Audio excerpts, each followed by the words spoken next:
Joe's face was white. "He means it, boss. We'd better haul our freight." "That's good advice.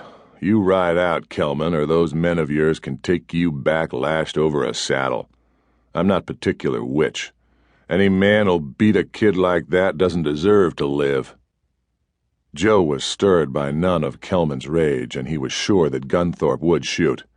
He turned his horse toward the gate, and the others moved after him. For an instant longer, Kelman stared at Gunthorpe, then suddenly the fury seemed to leave him. "For you, my friend, I'll make some special plans," he promised. With a wicked jerk, he whipped his horse's head around and drove in the spurs. The horse literally sprang from a standing start into a dead run and charged by the other three riders at breakneck speed. Gunthorpe watched for a moment longer, then spat. Calmly, he put the gun down and closed the door. Then he looked over at the boy. "You'd better take your shirt off, son. We'll see if we can't fix that back up." He was not a tall man, reaching just a hair over 5 feet 9 inches. But Gunthorpe was massively muscled and heavy. He walked with a rolling gait that oddly suited his build.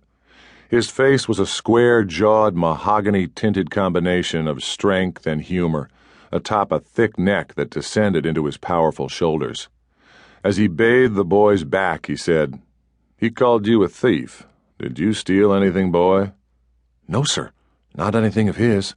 It was something that belonged to Pop. A pocketbook." "Money in it?" "Only a little. I wanted some papers." "Your father's wallet, eh?" Gunthorpe dipped the cloth in the warm water again, squeezed part of the water out, and started on another cut. "Where's your father, boy?" "He's dead. Killed in a mine." "Sorry. Was it a cave-in?" "Yes, sir. Kelman came and said he was my guardian, and that I must do as he said.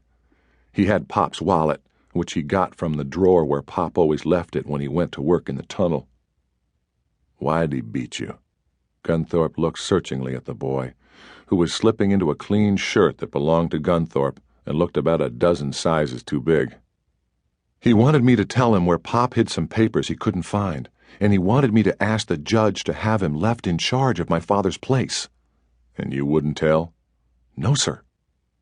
Gunthorpe nodded, admiration in his eyes. "You've got grit, boy. You've a lot of grit. Don't tell anybody else about those papers for now. Do you know what's in them? What's the value?" I don't know. Only Pop told me they were very important and I must keep them. He said that somebody might try to get them from me, but they were all he could leave to my sister and me if anything happened." "So you have a sister. Where is she?" "Out in California. She's going to school, but I think she's coming back soon.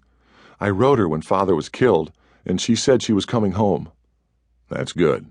Gunthorpe started putting dishes and food on the table. While they were eating, he looked across the table at the boy. His nose was flat, and there was a scar on his upper lip.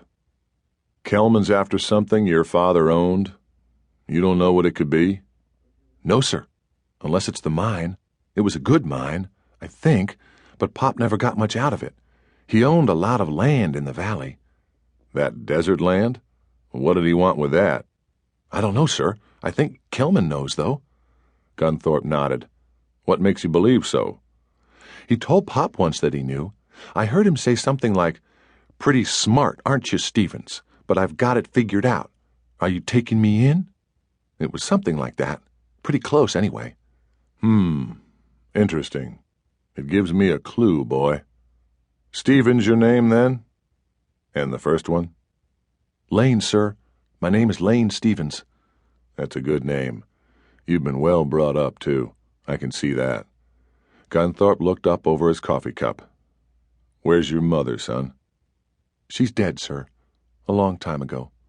I don't remember her very well." "More credit to your father, then. Have you been to school?" "A little, and my father taught me some, too. He taught me to read, sign, and to know the different minerals, and how to shoot a rifle and use a single jack." "A wise man, your father." Gunthorpe was listening as he spoke.